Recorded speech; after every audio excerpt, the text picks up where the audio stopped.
अमित शाह पर आरोप है कि उसने खुद को जेल से बचाने के लिए एक जज का मर्डर करवा दिया था।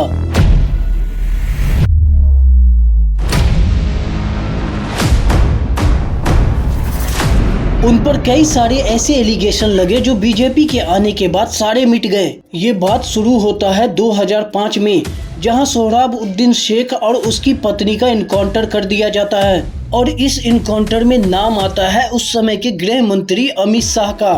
और ये केस गुजरात के अंदर बहुत लंबे समय तक चलता रहा, जहाँ पे कभी पुलिस का ट्रांसफर हो जाता था, जहाँ पे कभी सीबीआई का ट्रांसफर हो जाता था और जहाँ पे कभी जज का ट्रांसफर हो जाता था। और कभी कभी तो इस केस के अंदर गवाही पलट जाते थे और जब केस का फाइनल डिसीजन आने वाला था तो अचानक से जज की हत्या हो जाती है, वो भी अनकंडीशनल। और सरकार के हिसाब से बताया गया कि ये एक हार्ट अटैक था। जज लोया की मौत की जांच नहीं होगी, मौत पूरी तरह से प्राकृतिक थी, जैसे कि अभी सुप्रीम कोर्ट में कहा गया। लेकिन उसके परिवार ने पोस्टमार्टम की रिपोर्ट के ऊपर आरोप लगाए कि पोस्टमार्टम की रिपोर्ट में बहुत सारे छेड़छाड़ किए गए हैं और जब वाकई हार्ट अटैक आया था तो उसकी शर्ट पर खून कैसे लगे थे।